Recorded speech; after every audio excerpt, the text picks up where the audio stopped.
rest is history. Hey, man.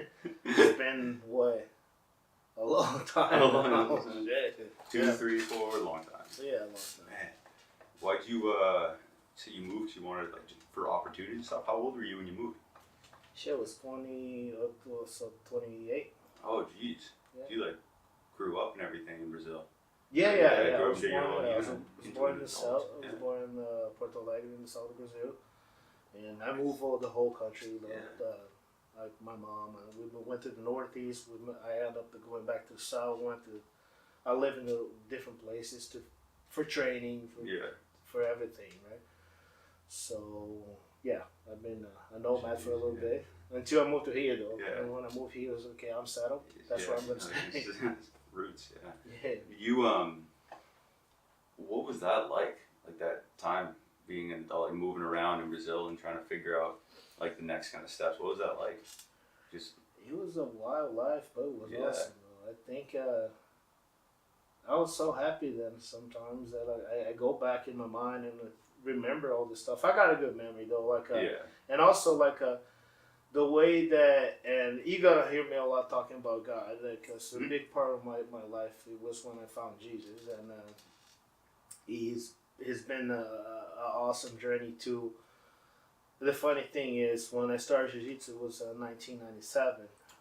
Oh, jeez. I gave my life to Jesus in 1996, and I can share some of the stuff that God gave me the opening and the opportunities to train and find some people. So that's why I don't take for granted the people that I go through or pass through my life on the mats, because I met the most amazing people and the closest friends that I ever had on the mat, training Jiu-Jitsu and through all this journey that I've been living. So it was awesome though, like as you move around but it was always like cool. I gotta find. I was getting older, so I gotta find some place to stay, right? Yeah. Build my roots. Yeah, roots. Amazing. Did you in that time have like actually? Well, yeah. Can you share a bit more about that like experience, like kind of finding jiu-jitsu, like how? Yeah, man. Like I was always like, I say it's hard to. Well, its culture is different, right? Yeah. Like Brazil is way different, but like people say it's bullying today. Like I don't feel like that, but like I was always getting picked on, and I was always like getting to fights when I was a kid. Mm-hmm. Yeah, and I'm pretty much always getting beat up. But I always liked to martial arts, always. And the first time I heard of jiu-jitsu, because it was never well seen in Brazil, right? At that time in the beginning, when I started, you started training jiu-jitsu, like, yo. This was in the 90s, yeah. You know what I mean? It was like, oh shit, no, you're a bad guy. And I was trash talked by the media. It was always bad. Like I remember being a teenager, and I had girlfriends that their parents didn't allow us to go out together because no, that dude does jiu-jitsu. Come on. Yeah. That's crazy. That was how it was, right? And today, to see how it is today, see in Brazil how it is, even like at the view of my parents, though, today is like totally different. It's like, whoa, it's cool. But like, for me, like, I a little bit cliche. Like, I didn't want to say I watch Horace Gracie in UFC 1 because that wasn't the thing. Right. It wasn't that. What made me go was like start understanding and say, oh, they have something different. It was like a video that I watched about Hickson and Hoyler, some of the Gracies, doing this the Grace Challenge in the States. This is how they implement it, right? Right, yeah. So like they're fighting different martial arts, and then just beating them. Yeah. And that wasn't the appealing for me. The appealing was like they have something that is different from the other ones. Yeah. Because that culture of jiu-jitsu is not essentially a nice culture if you think about it. You know, if you go back and think about it, it's like, okay, how they implemented all that was like, oh, we beat you, we're better than you. You're True. And the father's a little, as I know, it's like, oh, no, hold on, we're gonna beat you up, and we're gonna show that we are superior than you. And what I like it was like they had something that nothing else had. It was like, and I heard once like in a talk show in Brazil, I think it was Jorge Gracie talking about. It was like he said something like in a boxing match, when they get to the clinch, the ref separates them. Right. So we start in the clinch. It was like, whoa, this is deep. Interesting. So you know what I mean? For me, it was like hold on. Yeah. See, if I start where they can, the one they stop, because I was a kid and I was frail, like I was a skinny dude. Come on. Yeah, and I was like, okay, I getting beat up by this guys that playing soccer and shit like that, and I gotta find a way to win. Yeah. And when I started liking it, I was like, I watched that, I was like, I gotta learn this. Mm-hmm.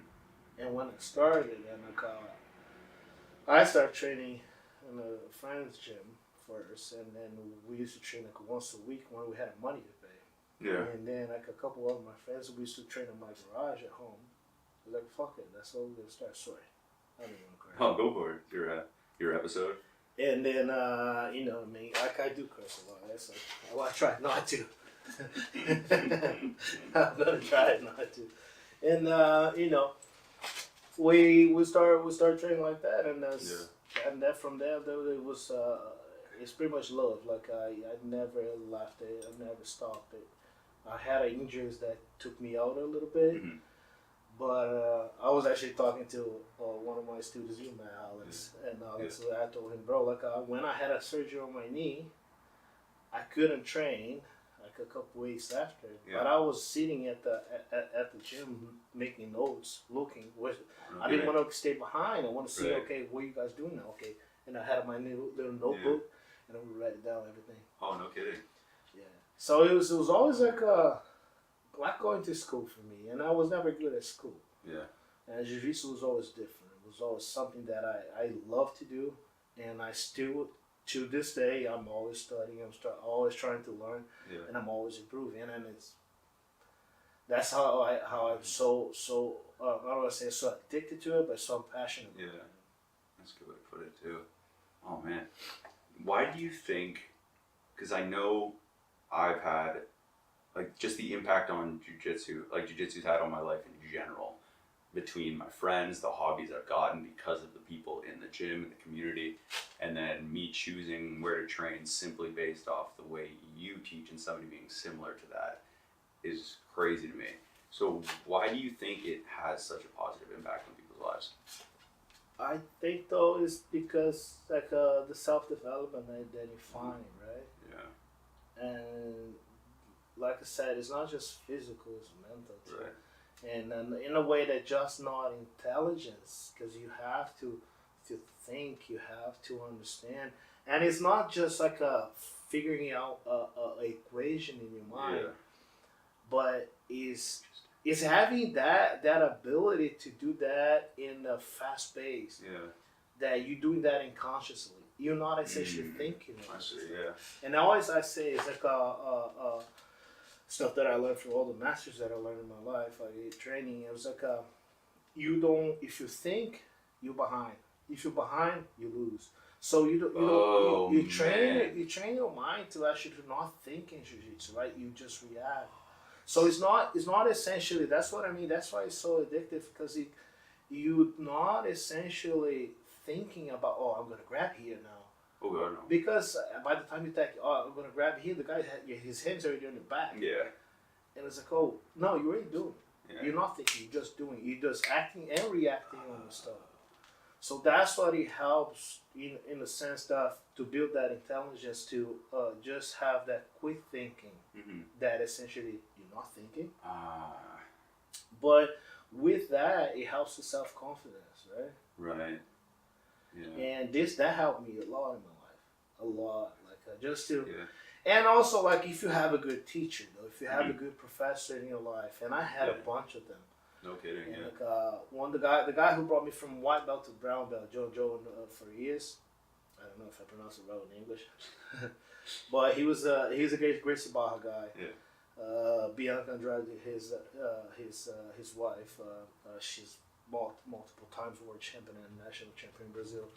Jeez. And he was the guy that I look up to growing up. Like I was my 20s, like my teenage years and my 20s, early 20s with him.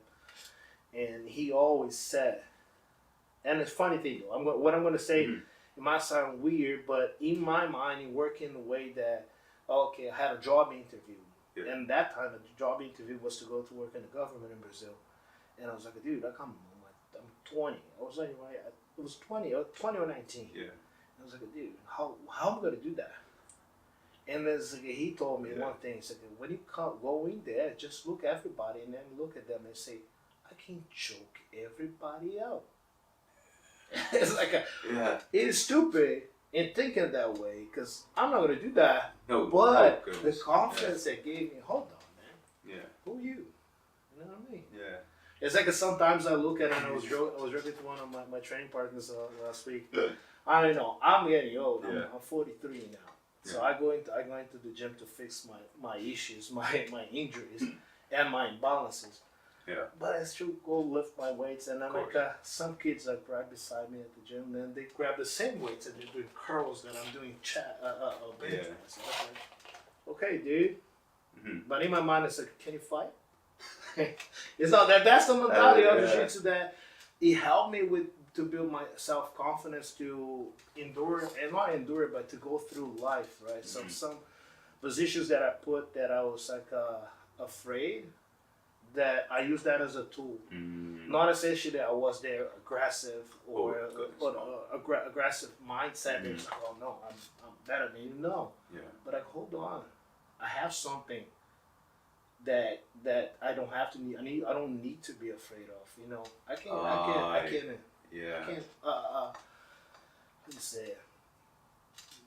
can go through this. Yeah, it won't be hard. So that's why I believe like Jiu-Jitsu is so good for that, because he helps you to go through the hard time in life. There's no easy time. There's no easy day on the mats, though. Oh, good. Oh, right? No. There's none of that. Yeah. These days you're good, but the next day or the next row you're gonna be bad. Yeah. And going through those bad days, going through those hard times, and getting smashed and getting passed. It beats down your ego to a level that, okay, hold on, I gotta get better. Mm-hmm. And then that's the fun part of the self-development that I'm talking about. Interesting. There's a friend of mine that here and there he's 265 pounds and he's a big guy, big strong guy. He's competed on the national, like in a national capacity, and has won nationals for Olympic weightlifting. So he's big, awesome. Crazy, right? And he's big and strong. And whenever we train, because we mess around here and there, and like I'm showing up a lot of things, and we train together. It's pick one. And he goes, whenever we'll wrestle or we'll roll, and we'll just start and mount. I'm like, okay, we'll just start here like mount escape, just mount escape, and then we'll switch it. So I'm like, he's just like, you can see the frustration, because I'm like, dude, I'm 175 pounds. You can't get me off your chest. Like it's weird, right? And he's like, you can see it. Like he'll get up. I remember one day he got up and was like, yeah, that's it, I'm done. And he just walked off, just left the gym. He's like, yeah, no, I'm good, we're good. Yeah, it was just fun. This is fun. And then texted me later and was like, ego's a bit bruised. And I'm like, yeah, man, because it's like you said, it's the good days, bad days, and there's always gonna be. I could be feeling really good. I could be feeling as healthy, strong, wide awake, full, hydrated, everything, and I could show up and you're still gonna put me through the ringer, and it's gonna suck, even though I'm feeling as good as I possibly could, right? So there's always somebody better than you too, and it's absolutely insane. What is the funny thing too about that? Sometimes you actually on the shittiest day. Sometimes I work and then I had the longest shift. I was so tired. I got to the gym and I trained as my best friend. Weird. Whoa. Because it's not just the symphony that has to have it, your mind and your body is different. sometimes like you just, you know what, man, I'm not gonna think, whatever, and then my training goes so easy, so awesome. Interesting. You know what I mean? Yeah. So yeah, that's the funny thing. That's the fun part of it. You know, right? Yeah. Because essentially, yeah, beating the ego is the best part. Because it'll make you humble to understand that not just you need to get better, but there's people better than you. Yeah. And always gonna have somebody better than you. And it can be better than me today, though. But maybe later on. And I expect that. You know what I mean? Yeah. I've been training for over 25 years, and I expect that one day we're gonna, me and you, and you're gonna tap me, and you're gonna take me, and I'm gonna have an answer for it. Shit, that happens. It's been happening for a while. True. Yeah. And it's cool. And it's, for me though, it's so amazing. And I say it as a passion of I would say the sport, but also the art. Is to see guys like Alex that started with me at 16. Insane. And now today he's a black belt, and sometimes we roll, and he's like, "Holy fuck, dude, where are you? What's going on?" And it's like, it's cool to see that, you know, he was nothing, and then like, I'm not saying for me though, I didn't build that. You know, I just gave him the tools to build that. You know, jiu-jitsu is not mine free teaching and giving to you now, not giving to you, but like it's not mine building you. You know, it's like me helping you build yourself as a coach. You understand?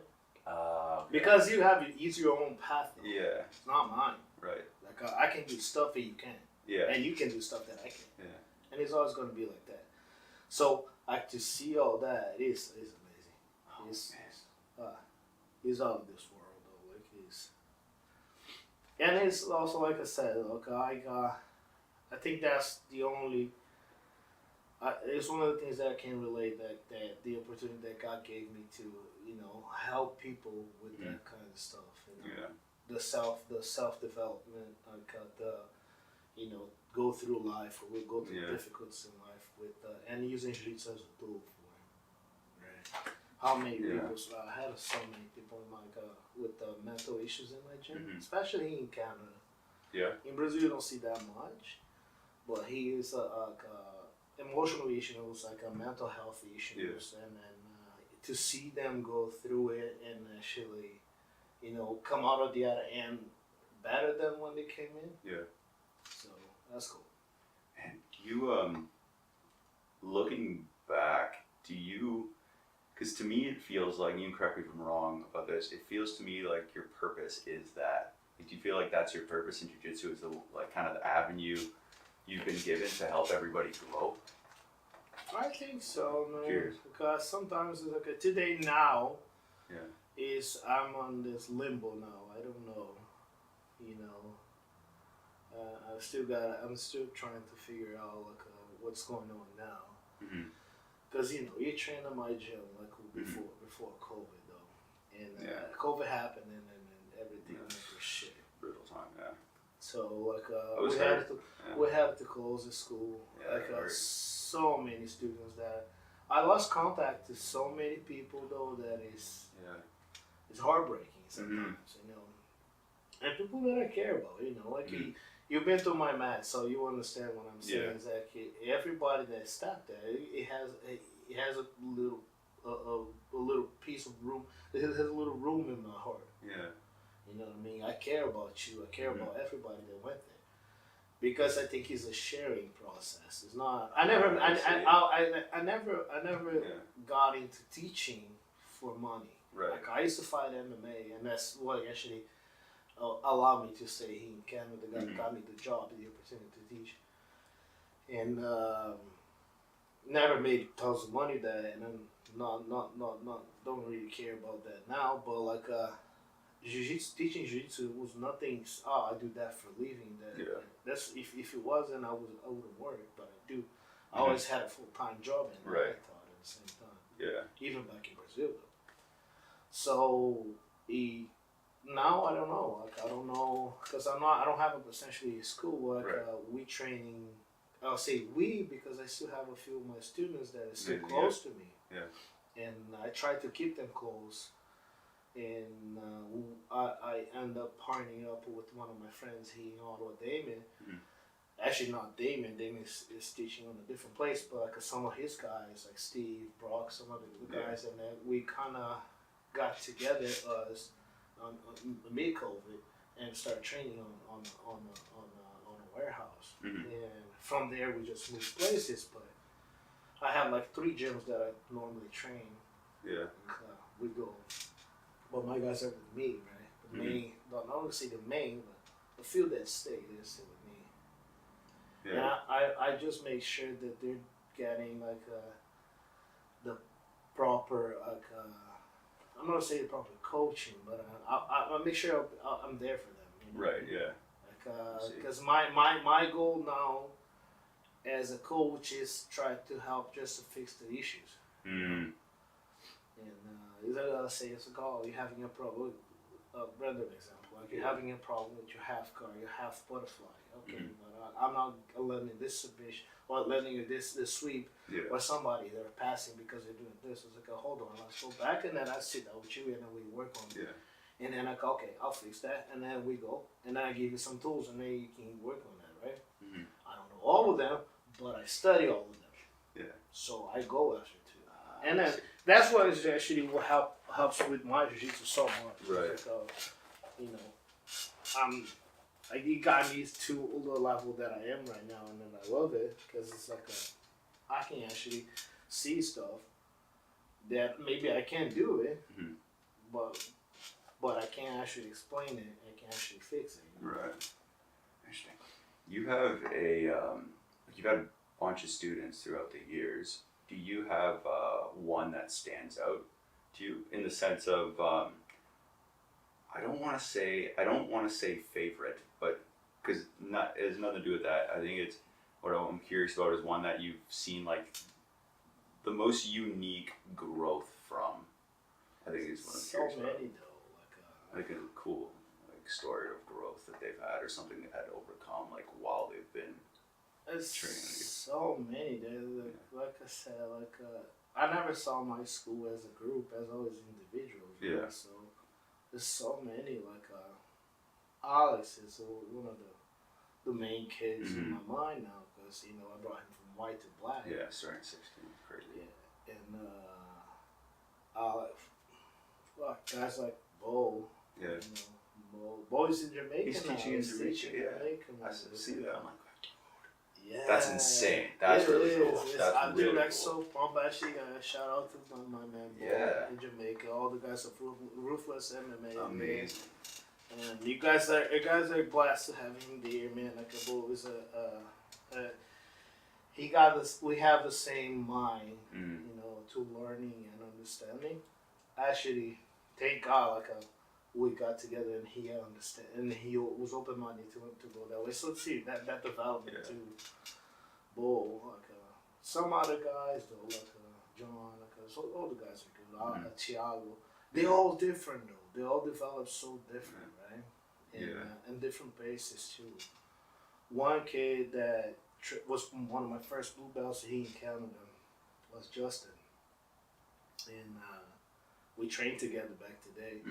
Unfortunately, a few years ago when I left the gym that I was hired here for when I moved from Montreal, and I had to stop teaching for a little bit, and Justin went to train with David, and he was my blue belt at the time, and then his level was always high, but he from there just went sky high. No kidding. Yeah, but that's from that base right there. That was I say the roots. Right.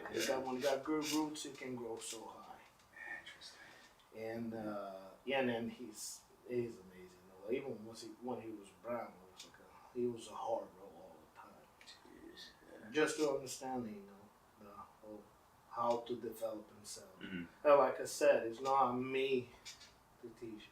The funny thing is, if you're a coach, though, if you're a black belt, if you're a professor, if you invest into this and you think that you're always going to beat your students, you're wrong. You do that wrong. You're wrong. Yeah. I remember one of my training partners, this guy, I'm not going to say names, but he was getting his black belt, and I was there.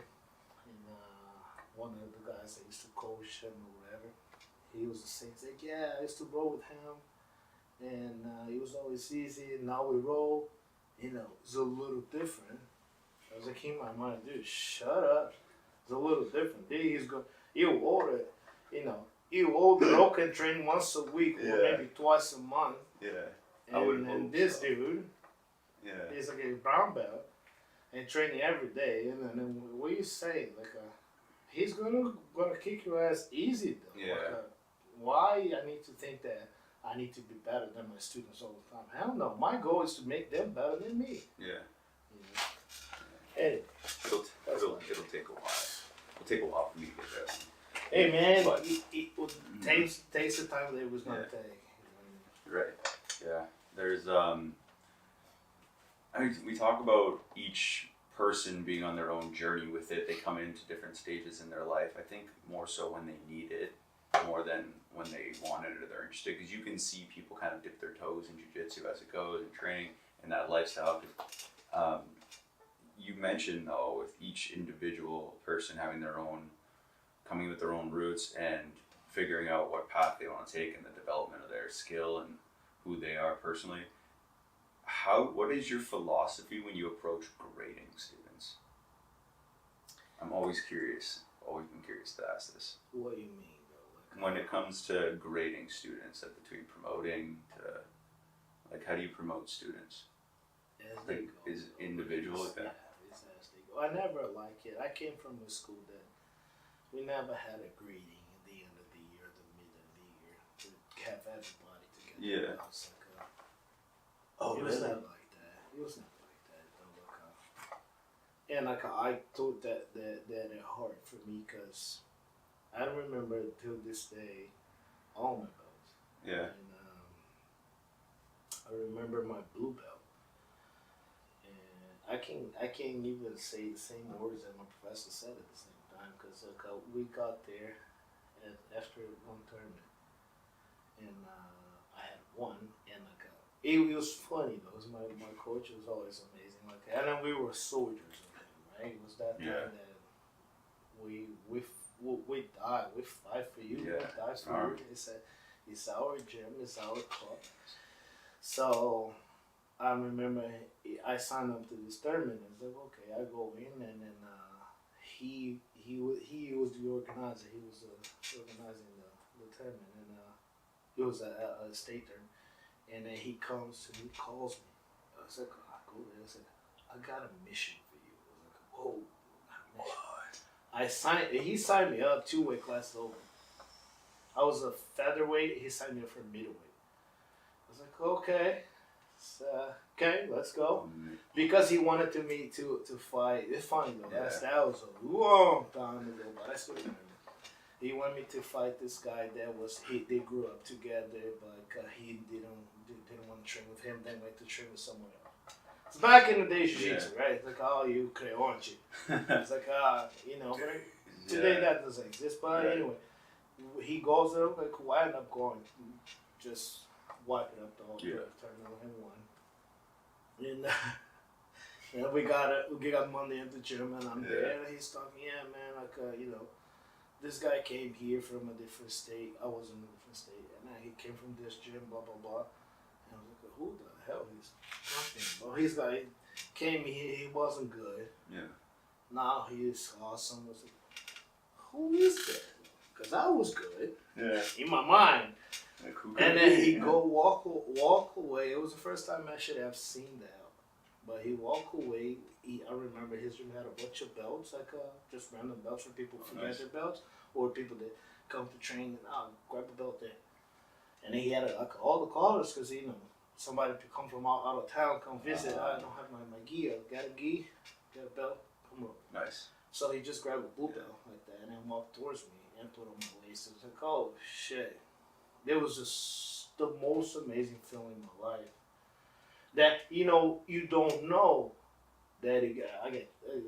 That's how you got your blue belt? Yeah. So you know what I mean? What? Yeah, I got chills. That's insane. And it's awesome. It was been a long time ago that I still have that same feeling because it was it was an achievement that I wasn't waiting. I wasn't ready for. I wasn't waiting. Oh, I see. And I achieved.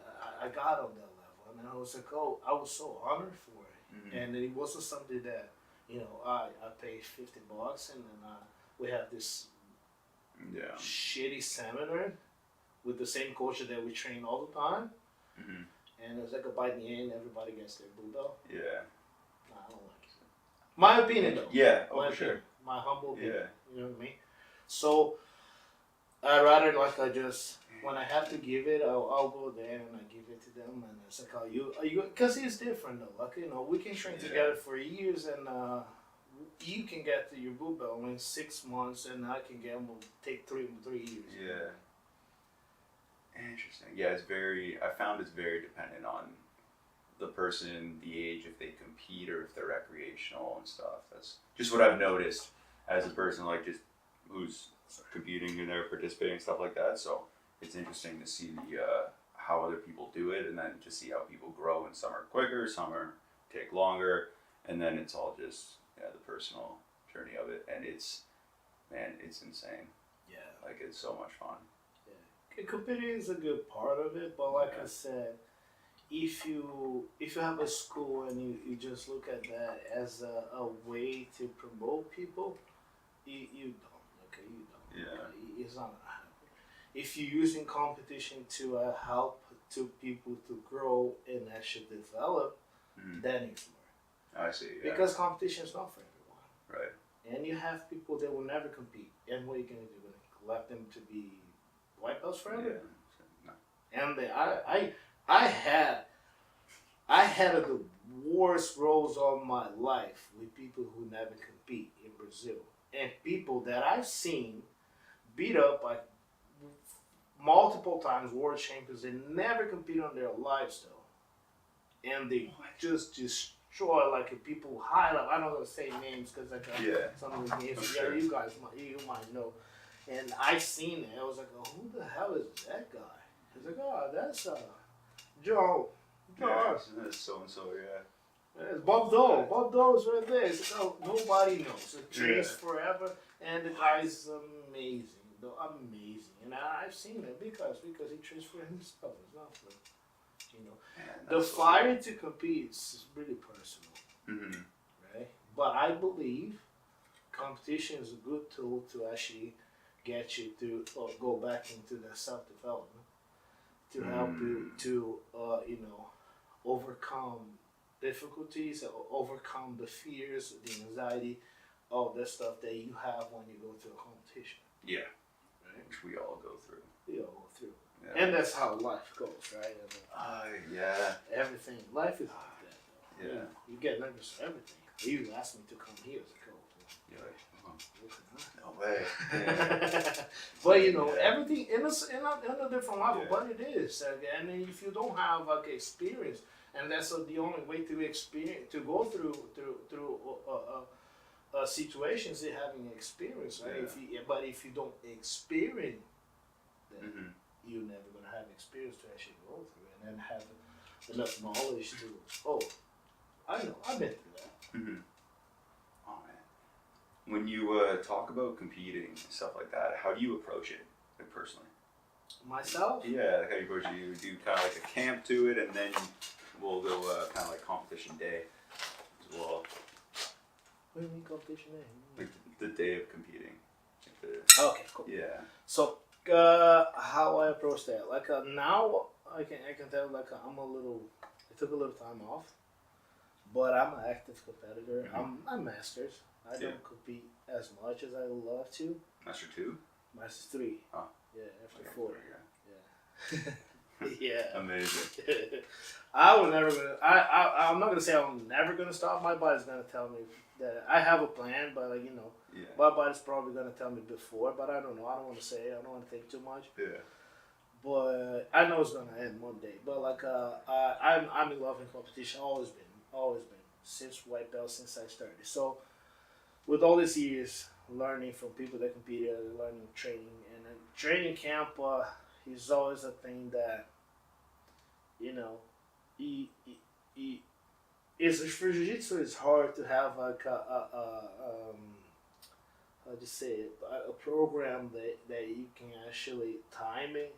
You know what I mean? Like say for first training condition, and they have a periodization. Yeah, they try to peak at a certain time. Yeah. It's a little hard if you're competing all the time. Like there's competition every weekend now. Yeah. It's fun. It's fun. It's awesome to see also in Canada now we got to that level. Yeah. Because when I moved here, it was like, ooh, Yeah. one, You like couldn't compete. two, in Ontario. Yeah. and then then we had the bands in Ontario, then the band in Quebec, and it's like you know, goes. But anyway, today is fun. Today is awesome. We got all the tournaments, the big tournaments are here now. Well, we have the Toronto Open. We used to have Montreal Open back in the day. You know what I mean? Okay. Shout out to George Brito that's doing an amazing job, like with the HCC the HCC Open too. This is amazing though. Like this is amazing. People might take that for granted, but this is amazing for the scene, right? I tried to compete. Actually, my last two terms, I was supposed to compete. I got hurt the week before. Yeah. But you know, that's the thing too. For me, getting old now, I see it a different way. So for me, for training for a camp for it, I'm always trying to keep it in shape. To all my strength and condition, always keep it in shape. Try to keep it always like okay. I gotta make that sure that my imbalances are fixed. Because that's what you happens with your body with over time, right? And my strength is getting checked out. Okay, I'm training enough. Yeah. And I approach training in a different way. So when it gets close to the competition, and then I can tell my tools now for developing my jiu-jitsu. Okay. So. As I'm not coaching as much as I used to, you know, I don't have like a white belts every day to take care of. I see. Yeah. I don't have like a program to actually develop for people when I manage for this guy's are getting this level, this guy's are getting the level, and split and do this. So what I do for me, for my jiu-jitsu, I've been doing that for years, but like I take weeks, and then I explain from back, and then I get to close the competition. Okay, so. I take and I make it blocks, so and that's actually a good tool that you can use for yourself. Yeah, I take blocks of weeks. Okay, so I don't do it more than a week. Sometimes I do 2 weeks. It depends, right? But it's so much things that you need to develop in jiu-jitsu. It's your bottom game, your top game, your takedown game. You know, your submission game. Yeah, and inside that you have so much. Right? Yeah. And listen, I started in 1997. February 2nd, 1997. It's the year after I was born. Yeah. It's crazy. Awesome. So, February 2nd, though. And like, and to this day, I'm so far to understand all the game. You know, and then it's some stuff, like, there's new stuff every day. There's new view of Bill Guard. There's new techniques coming there, and then training also all that. So anyway, what I do is I go, well, let's say I'm training 4 days this week. So I take that week, and I say I take most of that week I'm going to be working bottom. Yeah. Okay. Then the next week I'll go work top. So on that I split my days. Then so this day I'll be working on this guard, and my goals are to sweep or submit. On those 2 other days, my goal is to stand up. We've been doing a lot of no-gi. Yeah.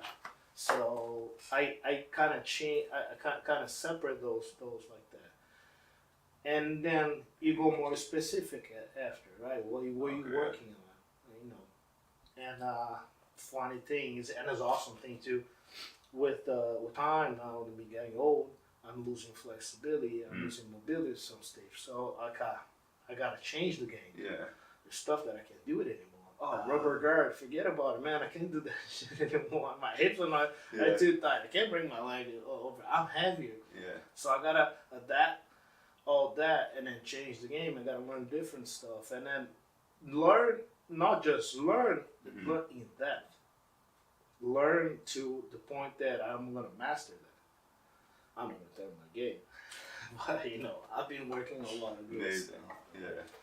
But when it gets close to competition, because the thing is, And I told to one of my friends, like, he used to train with me, but he's a brown belt now, and I was telling him, like a simple way. You got one day you go bottom, one day you go on top, and one day you go, and then when rolling, right? You got days. One day you go, I'm just gonna play pull guard, and I go. One day I try to take down, and the other day I go, and this day I'm gonna win. Fuck it, I'm winning. I'm not trying new stuff. I see. I'm not trying to. Okay, I'm trying this new guard. No, I'm doing my stuff. This is my win. This is my A game. I win. Today I win. Next time, what's going to happen is like I'm trying a new stuff. I'm going to lose them. Yeah. I want to mess up. Someone's going to pass my guard. Someone's going to get my back. I might tap. Yeah. No problem. I fix those stuff and I understand. I can fit that into my game. I can take that into my game. Not going to work. Doesn't work. Doesn't work. Yeah. Get close to competition. The last at least like 2 weeks before, it's just about me. Just what? It's just about me. Just about you. Okay. It's just about me. It's not me trying to develop stuff. It's like, okay, what is the good stuff that I got from all that? Mm-hmm. It's like, okay, now there's 2 weeks. I drill it, and then let's put that in practice. It's a couple techniques, a couple takedowns, a couple this, a couple passes, or 3 or 4. The ones that I found like, this is they work. This works. And then I got before, say 2 weeks before, but then the intensity got to go down, right? The week before, I learned that hard this year, because actually last year, the end of last year, my last competition was that. It was like after the Ontario Open that saw each other. Yeah. I had a super fight on the Calcemry grappling. I don't know. Right. Yeah. And I fought actually an awesome dude from Brazil too, Vicente. And that after that, every time that I signed up, I got injured the week before. And you know, I'm getting old and I'm learning my body now more because I'm getting injuries that I've never had before. Muscle injuries. I tore my pec like a couple years ago. I have a hole on my pec now. I strained my hamstring. I strained my groin and stuff that I never had before. Yeah. And I was like, okay, something's wrong. And it was my training. Maybe it was something, but no, I just, I'm not young anymore. Yeah. No, I can't do the stuff that I used to. So when before was just like, last week before, porrada. Yeah. Let's go, porrada. That's all we do. Yeah. Why? Because you're getting close to fight. So let's go, let's fight. And that was awesome. Yeah. Okay, that's what we used to do. And then, okay, break my thumb, do something. Okay, tape it and go. No, I can't tape it and go anymore. Damn. Doesn't happen. Because if I tape it and go, it's like a... you can't walk now. Take the hamstring. Yeah. Man. So, last week before the tournament, a lot of drills. Yeah. A lot of drills, but not as much hard training. Yeah. You, on the day that you compete. Today. Yeah. So, take me through what's... The day before it starts, everything, right? Oh, okay, yeah. For me, day before. And the funny things, like a lot of people like to stay... One thing that I did a few weeks, the one that when I started feeling my body breaking down, I was like, I got to build more muscle. Yeah. I got to put more muscle. So I ended up going up 2 weight classes. That's right, yeah. So like I used to go light heavy, and I was weighing 190, 195. I'm 215 now. So it was a long process. Actually, take a time off when those injuries happen. It's like, okay, I'll take a break and then I'll work on my body. Yeah. And my mind too, because he messed up with my mind.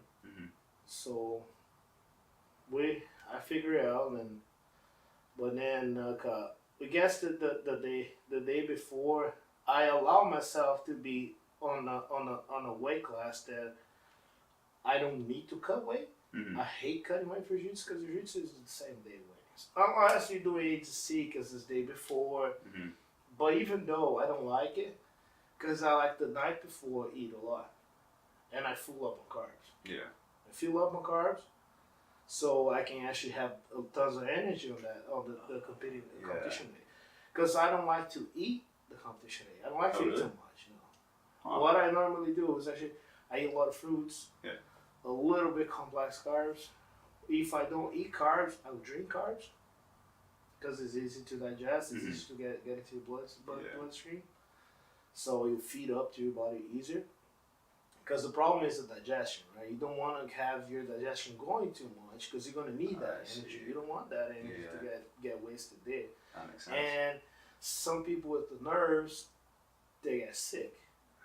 Yeah. Right? When you get sick, and then all that shit happens, you take your mind where it used to be, where it's supposed to be, is thinking about just fighting. Or not even thinking, but anyway. Yeah. You know what I mean? Yeah. So that's what I normally do. The night before, I fill up. My go-to is pad thais. Yeah. I go for two plates of pad thai, and that's good because I have I keep it around 2-3 pounds that I can play with. Oh, nice, smart. So I wake up the next day. Yeah. I'm still on weight. Then I go, and then it's one of the things that people don't do it as much. I think people are getting smarter now. Yeah. But it's the warm up. Mm-hmm. Right? And one of the things that I always prior to my competition guys, we always had a strong competition team, always.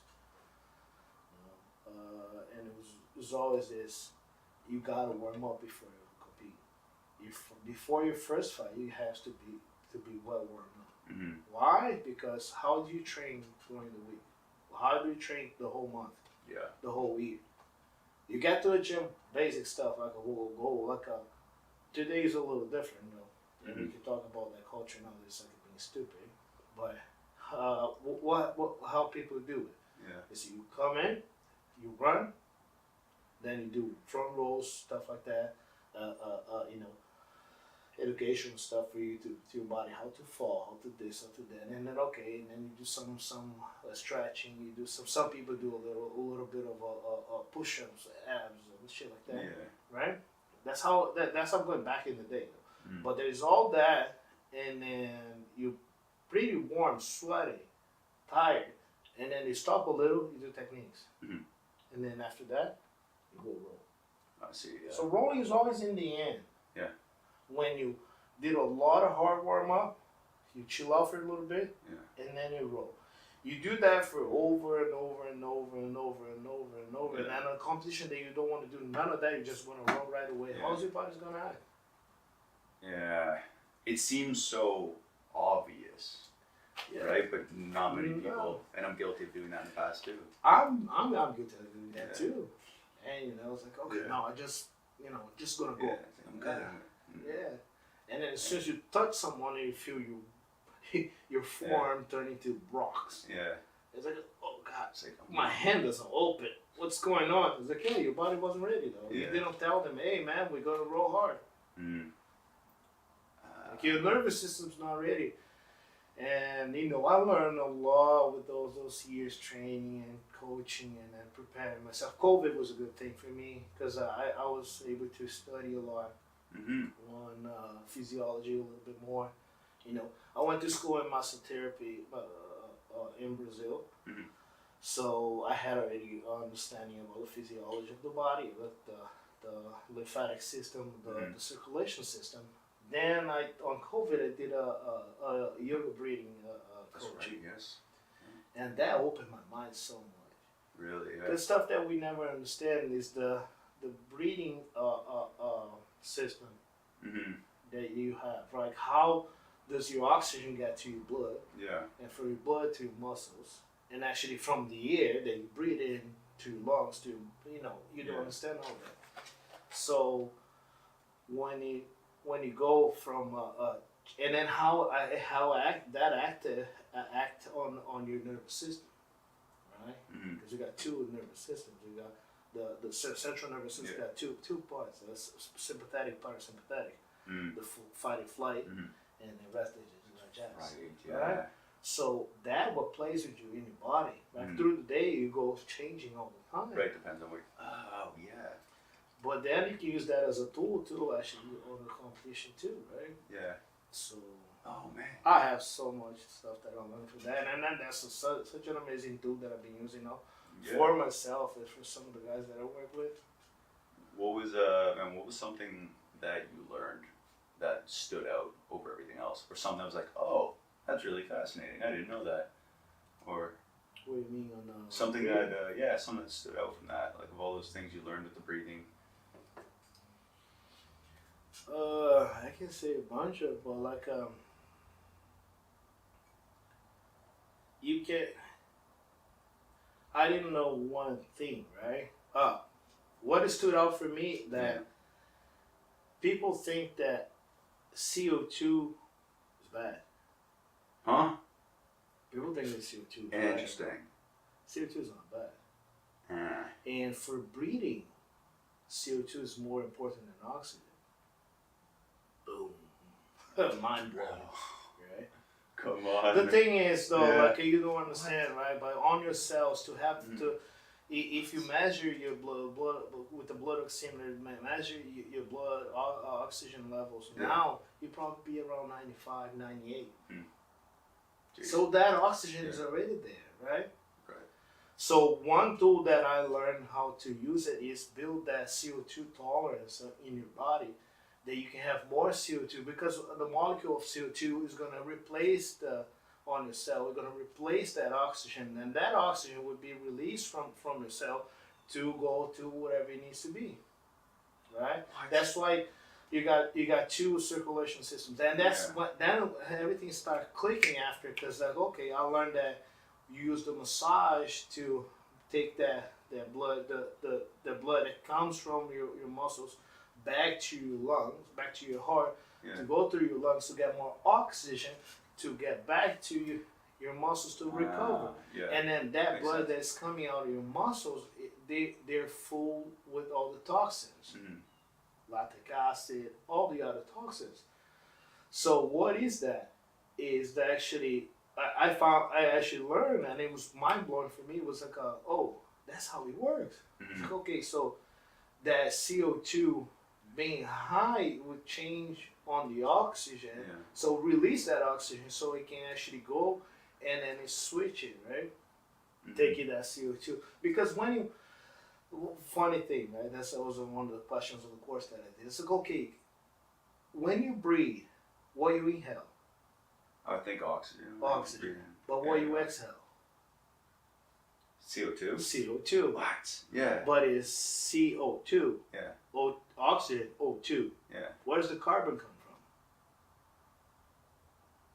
from? Is that crazy? It was like, whoa, hold on. Where does the carbon come from? You inhale oxygen, a bunch of other gases in the atmosphere, but essentially you inhale oxygen, and that's what you learn in school. Oxygen, and then CO2 comes out. The carbon comes from your body, though. Yeah, you produce it. Yeah, is you releasing that carbon that it is all the toxins and is all on your blood, and then or whatever the oxygen, the oxygenized blood went and cleaned it out. That's what it stands out for me, man. What? Yeah. Jeez. And it's so cool because, like, that's you know, it's a little bit more in depth with that. For sure, It's a lot of more. But we're talking about simple stuff is like understanding that is like a whoa, and there's breathing techniques you can use so you can actually have a lot more tolerance to CO2. CO2, when you have too high on your system, it gives you what we call breath hunger. So when you gasp, when you train a lot, and you oh shit, I gotta breathe, and then you want more oxygen. No, it's different. Like it's that giving that breath hunger. So you want more, but you already have. So it's fine that it's gonna get the oxygen is gonna release. So you build like pretty much like a more CO2 tolerance to get you, more calm and understanding. And breathing is funny though, because I love it, because you can actually manipulate how you can access your sympathetic, parasympathetic system, right? So how you can be calm in the storm, and when you need to access the sympathetic to be ready to fight or flight. Mm-hmm. Man, it's jeez. I see where it can be mental as well. Like if you're not aware of it, it'll take over, and you won't be as prepared when you need it. Mm-hmm. Mm-hmm. As it feels that understanding, you're able to use it now as a tool instead Yeah. of just. Yeah. Oh my goodness. Yeah, you do. Yeah. Man, that's really cool. I can send you some stuff online. Yeah, please. That's fascinating. Jeez. Because I know I've been recently getting into kind of the importance of, you know, only nose breathing versus like mouth breathing for inhaling, right? And then using it, I've started using in the last, I think, 4 or 5 months. I've got my girlfriend on it, my parents and everything, is like nose strips while I sleep. Yeah. Game over. I would go to bed sick or feeling like crap, and then I'd put a nose strip on. I'm like, oh, I can breathe out of my nose now. Yeah. Before I couldn't. And then Yeah, the if importance you, of it. yeah, if your nostrils are compromised, you can use that a lot. Like I do use mouth taping at night, so I tape my mouth. At night as well? Like, Just in there. Just how you don't do it when you train? Or like weightlifting, I mean, sorry. No weightlifting for cardio, I do. Oh, no kidding. But the thing is, like, that's the thing though. Like breathing, yoga breathing. I did a few courses. I did a course on just the understanding the yoga breath, the pranayama, and that's ancient. Like they've been doing that in India for I don't know, centuries, millenniums. I don't know much. So, but I'm not into the religion part. I'm not into space, like chakra stuff. Yeah. You know what I mean? I got into it, and it was my thing with yoga too before, because like I'm not into that. So when I found this guy that was doing the course in COVID online, and then he is explaining like the physiology of it, and explaining like I said, and then he had that question. It's like, okay, but you inhale oxygen and you exhale. I was like, whoa, hold on, something I want to learn. Yeah. And that was like a mind changing for me. So like understanding on that, and then I did this course to understand that, and then there's different courses how to utilize that for training, right? Because then you got different guys, different different approaches, different techniques. I learned that it's more than just pranayama. There's from India. There's the Russian techniques they call the taiko. There's some other guys that develop different stuff. There's a big wave surfer. I forgot his last name. He has a nice program on breathing too, and you know he trains a lot of people in that. And there's a guy that did a course for training for understanding breathing for performance, right? And Brian McKenzie is a triathlete and did a lot of stuff like that, and it's different, but there's ways to use it, right? So I do use it mouth taping sometimes for training, but it's her learning how to breathe when you on different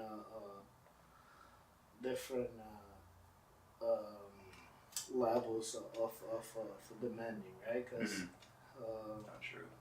Yeah. I say like explaining how I did the courses are called gears of breath. Gears of breath, yeah. So it's to understand that. Imagine as an engine on a car, right? And you have the exhaust system. Yeah. So if you're putting a lot of oxygen in, but you're not taking a lot of the oxygen, the expelling, and it kind of is having like your heart rate going high. Yeah. So your engine, your RPMs are going high, but then your exhaust system is not going as high as it. So you're lacking on that, right? If you do it on the engine, and let's imagine like you put your hand on the exhaust, you cut off the engine, the engine's gonna die. You know what I mean? Interesting. Yeah. You ever watch it? What's the name of that movie with that Murphy dude? Oh jeez. The shit they just had a new one of it. What's it called? I'm not gonna remember. It was 80, 85, and then in 83, 85, and then they had another one. I was like, I'm not gonna remember, man. It's like I keep on having my own vice, but it's not my own vice. It's anyway. There's the one scene that he's a cop from LA, and then he's whatever. Man, no, there's no way it gonna can't be kill. Bad Boys. No, it's Ed Murphy. No, Will Smith. Right. Yes. But anyway, they're part Beverly Hills Cop. Yeah, let's go. We got it. We got there. No internet. Don't need to Google nothing. So there's on the first one, like two cops are following him. Yeah. And then he's in a hotel, grabs some bananas and stuck it on the car's exhaust. As soon as they take off, the cars die. Yeah. So it's understanding that sometimes, or that course is like a understanding that if your heart rate's so high, but you're not breathing properly to that heart rate, your engine's gonna die. And that's when you don't have that, But it's interesting. Yeah, it is. Man, I can see how you it's can so get that's what I mean. It's so in depth too, because you got that, and then you build more CO2 tons, so you can lower that, and it's like your heart rate's gonna be lower because you have a lot of tolerance for that, so you don't need so much oxygen. I guess you are having a lot more oxygen in your blood. And then I went to Windhoff to check his techniques, and Windhoff is a really wild guy, and he's awesome. Yeah, he's a crazy mountain man. He knows his stuff. No, but that's for me. The power of breathing is amazing, though. Mm-hmm. That's like when I got into that, and I was able to relate that with Jiu-Jitsu, and I was like, and I started doing it as I was rolling, and I was like, oh, this shit works. It's funny though. To your point, I am very aware now when I'm doing that like gasp reflex to not breathe out of my mouth when I'm tired after training, or like in between rounds. I'm more just sucking it through my nose instead. Yeah. Right? So I'm like, oh man, and then like, man, I'm not as tired as I should be. I can send you later some stuff that I have explaining some of those and some techniques. Slow stuff though, but it works. It works so well. And one thing too, like what got me into it was like, you go into I did a nutrition coaching course too. I was like, okay, I want to learn that. It's for myself, self-development for me as an athlete to understand it, and help some of my students too. Yeah. But with nutrition, you feel it later on. With conditioning, strength and conditioning, you feel it later on. You don't feel it immediately. If I get you to do a breathing exercise right now, you're gonna see the effects right now. It's incredible. That's a good point. Yeah, it's incredible. I can shut down your breath hunger right now with one exercise, and then get you to hold your breath for 2-3 minutes. You know what I mean? Wild. And when I did that, because I'm a hands-on guy. I'm a Jitsu guy, so you can't just show me and I was like, oh, okay, maybe it works. No, let me feel it. Yeah. And then when I did, it was like, oh shit. Yeah. It was like, this would be 4 minutes. It was like I'm holding my breath. I was like, what the hell is that? Yeah. That's 4 minutes? Jeez. Man, that's incredible. I'm a part of like a men's group, or a bunch of different guys. Well, we were basically part of an organization group to put on an event a couple of years ago, and we kind of just stayed together as a group. So we meet every season. So we meet quarterly, so 4 times a year. And I bring this up because it's coming up in a couple weeks, but the last time we did it, I remember we do a group. One person leads a meditation, one person leads a physical, like training session, if you will, and then based on kind of what their expertise are, which was nice. So I kind of got to expertise. It's funny when I say it for this, but I got to run like a little grappling thing, like just like a scenario drill, like start on the back, get stuff like that, basic stuff, and we had a guy run a breathing and like how he talked us through, and with the humming as we come out, and we all set up. We're like one guy started crying because he's like, man, it's my kids. And It's crazy, man, to think of how it balances you out. The vibration is activating your vagus nerve, so it gets you to parasympathetic nervous system. I have this breath technique the breathing technique that I do, and we used to do it in COVID when we were doing training. That we had an old gym where we were training in my basement, and we used to do what we call lion breath. So you inhale, and then when you exhale, you pretty much doing a roar, like a lion. Sick, yeah. And because of that, it's like this humming. Yeah. Because of that, and then if you go, and that's the thing too. Like when I started learning that and the physiology of it, and then I started looking at how they used to do it, and you see like those mantras, how they do it. It's like, and you see that. It's like, that's why that happens. You know what I mean? Yeah, you can kind of understand why 1 + 1 is 2. And you're like, I see how it is. Cool. Do you find too what's cool about like the development side of learning all these things, at least for me, I'm curious what you think about this, is when going through all this stuff, it's applicable to you, like the nutrition aspect, the breathing and stuff. And it's like everybody does it. It's not just, I believe in this one thing. It's like you're able to go down that rabbit hole, go in depth with something on the topic because you see it every day. All the time. It's not. It's like nutrition is a little bit more touchy because it's really, really individual. Very, Like, not as much as people preach right now. That people preach about this cult and it's like a vegan carnivore or whatever. But it's really, really, really, really personal. It's like how it works, how your body adapt to. Breathing is not so much. It's like everybody breathes, so it's a universal. It's like what is going to work is going to work. It's not like, oh no, maybe I need less oxygen than you. Nah, I don't think so. Yeah. Oh no, I need different oxygen than you because like your oxygen is not good enough. And it's like, dude, I need vegan oxygen. No, that doesn't exist, bro. It's not as much as it's not as much as a culture thing or whatever it is. No. Like, no, it's the same. I see. Yeah, it's a one size fit all. Yeah. It's just perfect. Do you have kind of, as we go through the episode and stuff like that, I'm wondering how long you've been here for. Yeah, I'm curious. I want to know before we kind of close. I have a question before we conclude. 2 questions, but one is how'd you get your black belt?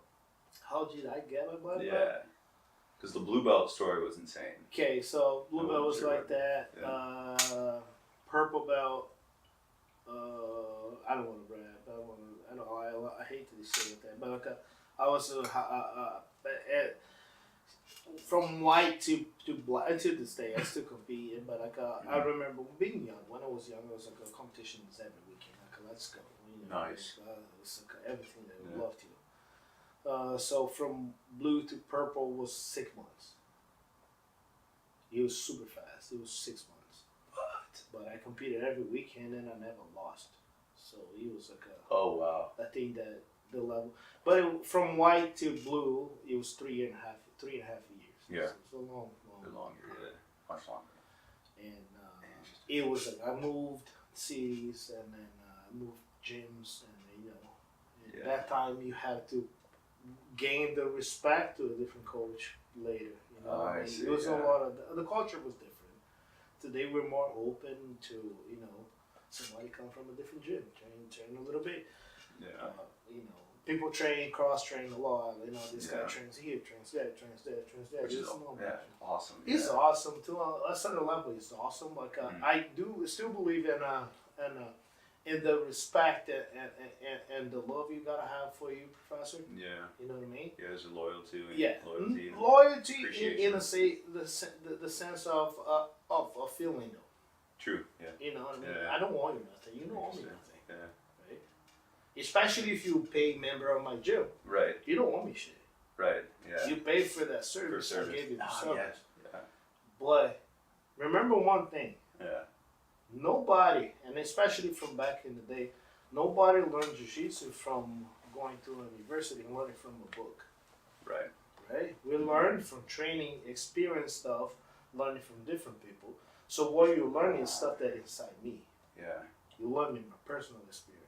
Mm-hmm. I'm sharing my personal experience. My personal journey. I'm sharing with you. Oh, that makes so much sense. You know yeah. what I mean? And that's what I'm grateful for people like you that pass with me all my life. Yeah. Because to this day, bro, like we're still friends. Yeah. You know, I don't see you all the time. We don't talk all the time. But every time I see you, I'm fucking glad to see you. I'm so excited. Like a fuck, man. You know. Yeah. Man.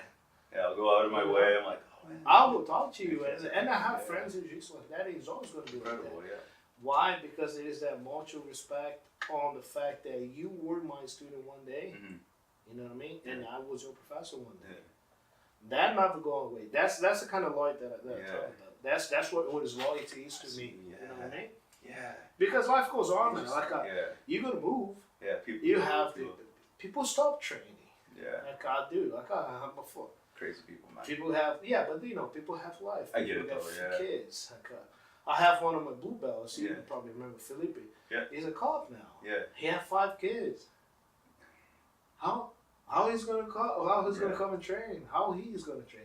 Not much. But busy schedule. The time that we're gonna have to go to on the mats, he's still the same guy for me that always gonna be. No kidding. You know, that's the loyalty. Mm-hmm. Right? Even if you're training somewhere else with someone else that I don't maybe I don't even like them. Yeah. But I don't care. I still care for you the same way that I believe you care for me. You know what I mean? It's cool, and that's fascinating, because it seems to be that, like in terms of leadership, like your leadership and example, and leading by example with that is, to your point, I went to a tournament the other year, last November in Ottawa, here, and I remember bumping into Tyson and seeing him. He was like, "Hey man, yeah, it's good to see you. Congrats a bit on." What's going on, man? I was like, "Oh, this is cool." There's like another example of, like, great example of, oh, this person wants trained, like they saw that's how you approached it, and they took that same approach with me as well. Like, oh, I learned a lot from you. You shared a lot from me, and then I was able to learn that and still support through the years. Like, oh, that's cool. Yeah. So I was like, oh, that ripple effect you had doing that. I was like, oh, that's cool. To see it, hear you say about it. See, that's what I believe. Where I that's where I stand for. Look, that's what that's what I'm all about. Like, you know, I would have loved to have one of the biggest gym in Canada, thousands of students, but I don't. And then like I feel like what God gave me was this, and then like I'll make the best of it with what I have, and with the time that I had, and doing whatever I have to do. You know what I mean? And then help the community too. Like you know, there's a lot of people that like me. There are also people that don't like me. There's a lot of people that don't like me, don't ever talk to me. Yeah. And I don't care. Right. Like, it's fine. It's alright. I still pray for everyone. You know, I still hope everyone's gonna do good. It was weird to move here to Ottawa because always a different scenario for Jiu-Jitsu. It's not like Toronto. It's not like Montreal. It's changing a little bit. But it's still got that old school feeling. Oh, okay, right on, People don't like it. People are too much. People talk too much about behind people's back and all that gym. Who cares, man? You know, there's room for everyone. There's people, there's students that are gonna go everywhere.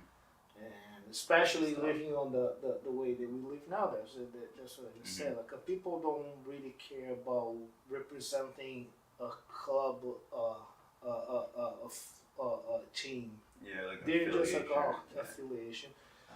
They just like, okay, I train here, okay, no, but I moved to Canada, now I train there. I moved to whatever, Barhaven, I train there. It's more like a location thing, right, than it is. Interesting. And that's, yes, that's cool. It's a different culture. I remember, but just before moving to Canada, I used to walk 2 hours to go to the gym. Like from work to walk 2 hours, go to the gym. And I passed 3 gyms before I get into the gym that I used to train. Why? Because that was my team. What? And that's cool. And then take a ride with my buddies and then go back, you know. Oh, that's dedication. But that's easy. Man, wow. There's a different way to see it. But you can't judge people how they deal with stuff or how they, you know. As it goes. As one of the things that for me being moving to Canada was to understand that, because very different. I didn't come here to be a Brazilian in Canada. I came here to become a Canadian. So I needed to immerse myself in the culture and understand that. I don't agree, and some don't, at some level, don't accept some of the stuff. Oh, sorry, not accept, but I don't essentially think the same way, but I accept the way you think. You know what I mean? Interesting. And that's I think that's the best way to do it. Yeah. Right. It's easiest way to do it, best way to do it. There's no pressure to like be a certain way. It's like you kind of just like, man, that's how it is. Want to train, get better, and go from there. Pretty much.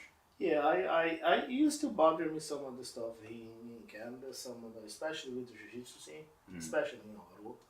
It used to bother some people that no, dude, okay, you don't know me. Or you talk about me, or you don't know me, but you whatever, man. Like today's cool, man. Like, do your thing, I do mine. You won't change who I am. You won't change what I do. You will change. The only problem will be you.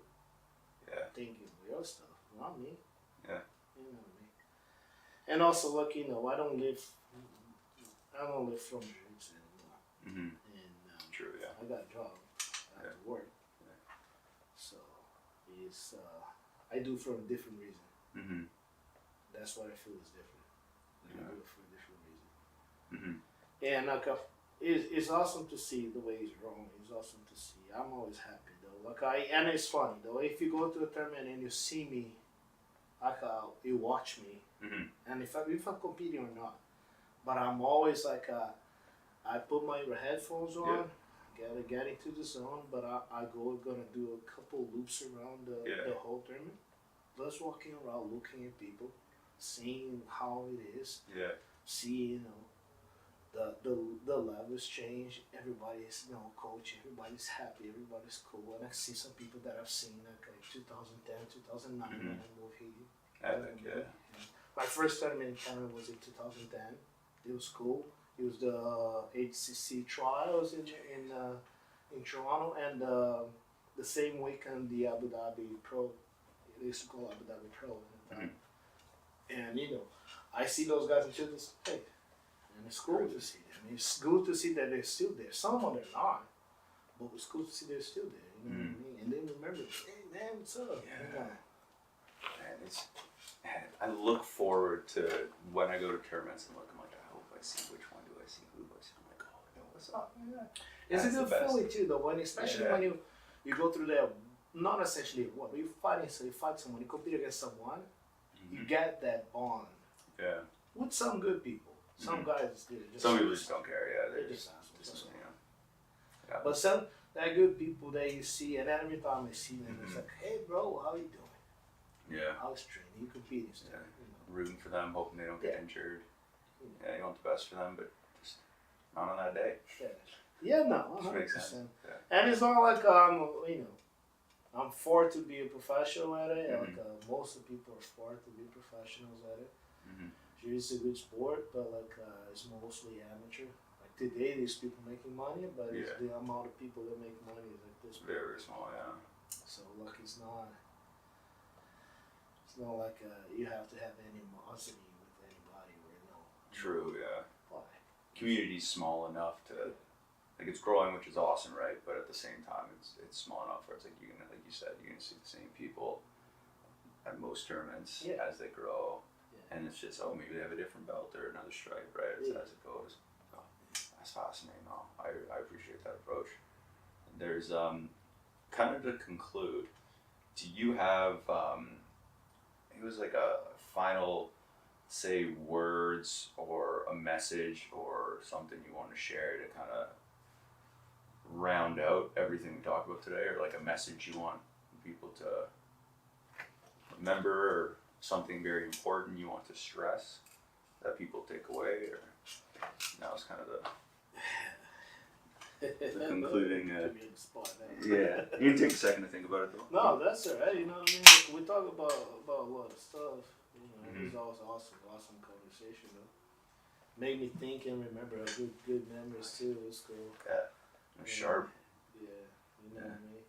And Jitsu's been an amazing journey. Like I said, like the funny thing is though, like God has been always a big part of it, and not a lot of people know, but you know, growing up in Brazil, living the hard life.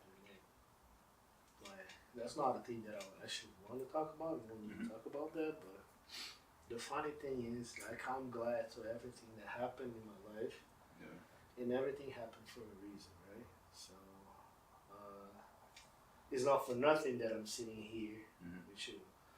And I remember, and backtracking a little bit, when I started training with my coach that brought me from white to brown, Joe Johnny, I had a girlfriend at the time, and so I was coming from a different city, moving there, and I was like, I'm looking for a place to train with us. I'm in love with this, and I can't stop. And I was already an active competitor, and that city that it was Maceió in the northeast of Brazil, and they're big in karate, big in karate. It was karate schools everywhere, and I'm walking out of one of her house, my girlfriend's house.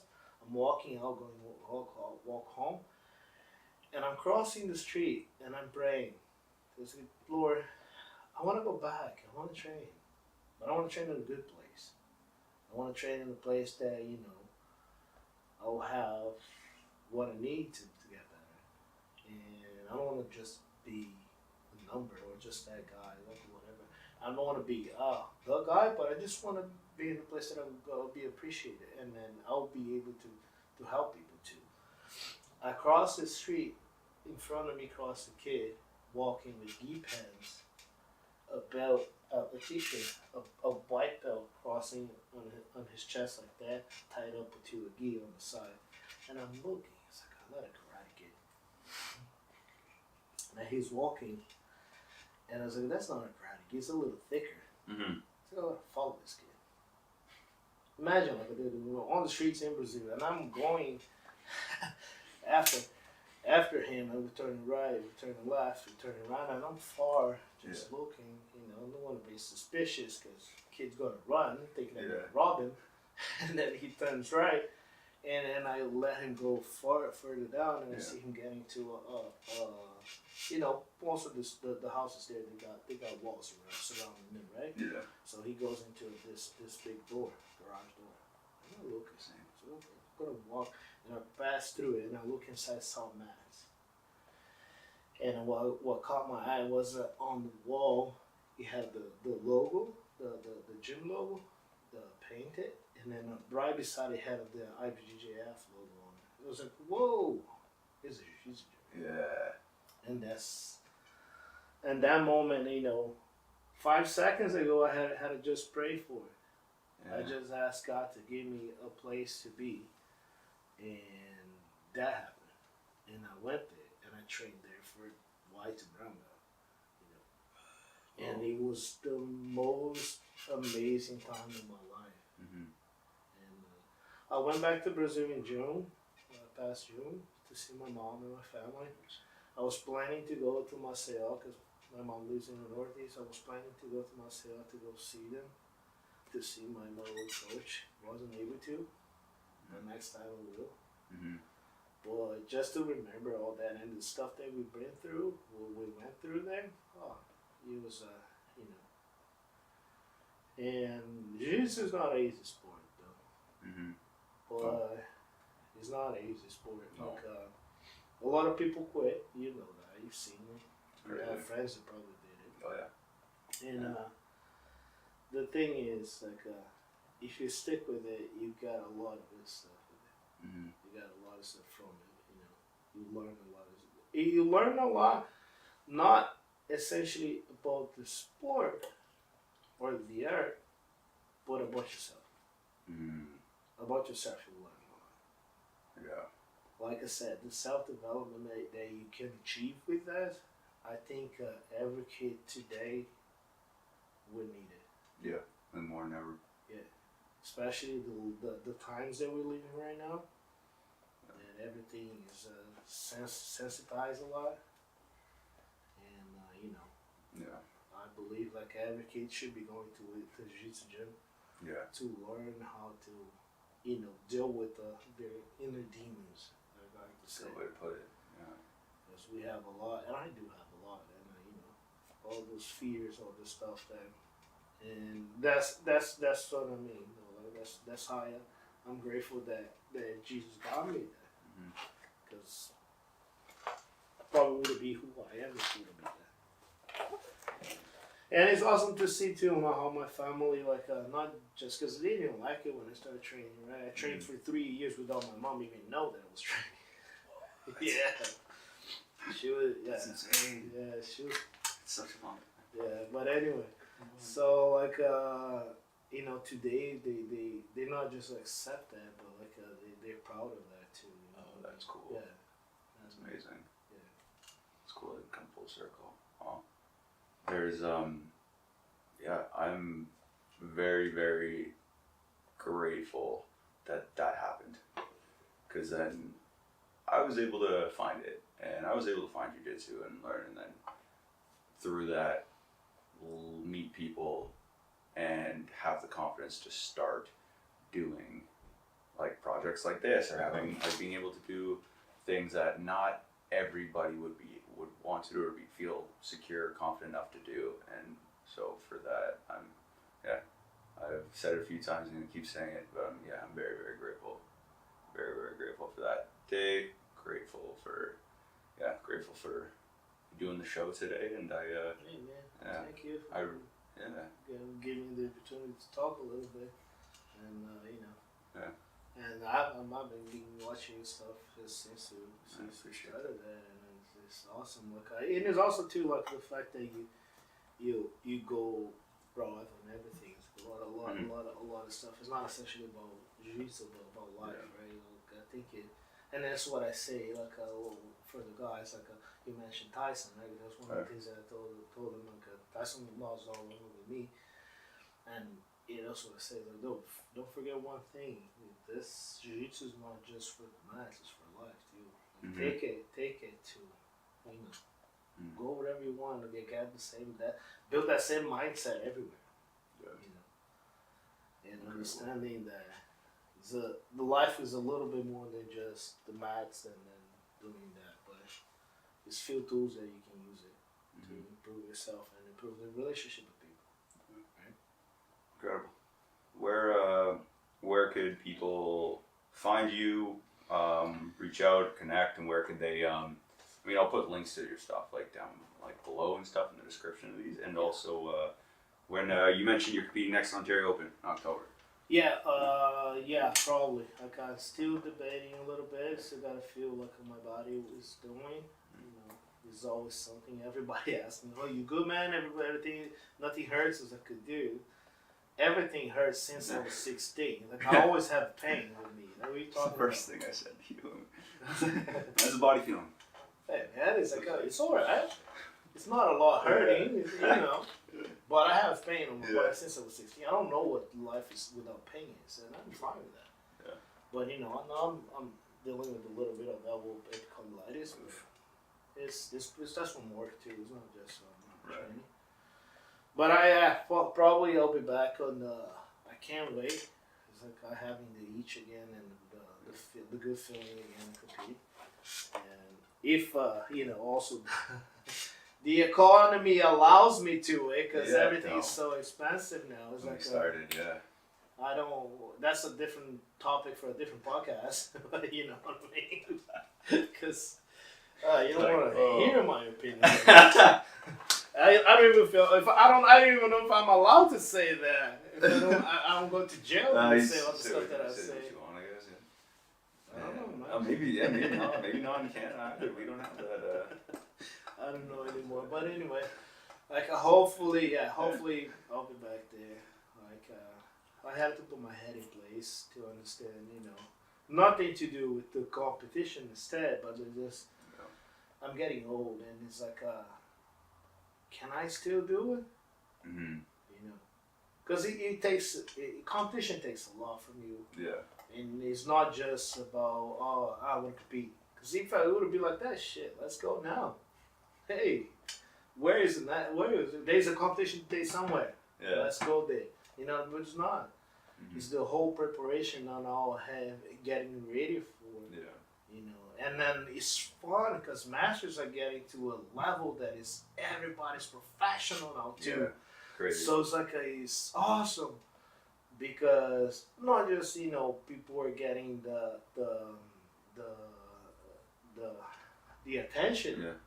but because of that attention, people are getting, oh, I gotta get good, I gotta get ready, and it's cool. So my goal is to go back on that one, then next year start going to the big tournaments and stuff like that. I pride myself from going those because I had different goals in life. Not different goals. I had stuff that I wanted to achieve before, or not say before, but I also wanted to achieve. Then I put it ahead of all that. It's like I just put that aside, and I was like, I'll focus on them. Like I said, there's more of life that's only just competing and stuff. I'm married. I have a house. Yeah. I have bills to pay. A lot of bills to pay now. As it goes, eh? Hey, well, that's it. That's how it is. That's how life goes. But that's cool, And I guess we're on. We're to find me though is a little hard. Like we train like in 3 different places. Like I can mention some of the gyms. Like we go to N1 to do some no-gi, and me and some of my guys. We train sometimes at Joe Ken's gym at Del Costa. Yeah. Shout out for them. PJ at the N1 and Joe at the Del Costa. Damien also at Del Costa. Damien and Joe's are good friends of mine. They have a nice group of guys there. So, and he's one of the guys who actually allow me to get my my early morning trainings. Amazing. Yeah. Like you. Yeah. I like to train early in the morning, and so me and some of the guys sometimes we go there and train in the morning. But yeah, and sometimes I visit some different gyms too.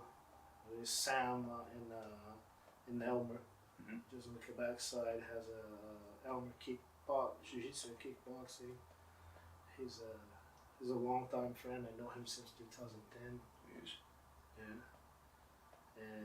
And like I said though, like the fun to see how it is today. Cause N1, I don't even know who they're under. Probably Damien. Anyway. And Joe Del Costa, and then Sam is with somebody. I think he was with the guys from Grace Bar. I'm not sure. I'm not 100% sure. But there's no problem visiting those people. There's no problem going. There's some other places too that I used to love to go. I used to love to go to National Capital Wrestling at the Auto Jiu-Jitsu Academy. Auto Jiu-Jitsu. But I can't go with the young kids anymore. Yeah. And it was awesome to train there. I used to go there every Thursdays, but the mind is there, technique wants to, but my body doesn't allow me to.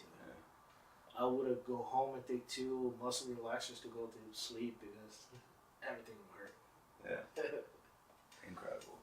Yeah. It's a master's life, man. You gotta live different. You gotta be smart. That's the master's life. Yeah, that's what can I say? Well, you've been with us. You trained with us. You know how it's.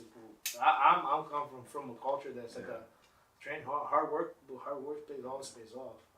So we gotta work hard, and we always train hard, physically, technically, everything, and rolling most of the time. But no, we gotta pull back a little bit. Yeah. But that's how it goes. Yeah. Oh, I really appreciate it. Oh yeah, sorry. Yeah, no worries. Go ahead. And also, like, you guys can find me on Instagram. Yeah. I have a personal account, but that's not. I'm not going too much of that. But like, it's just for friends, technically. And I have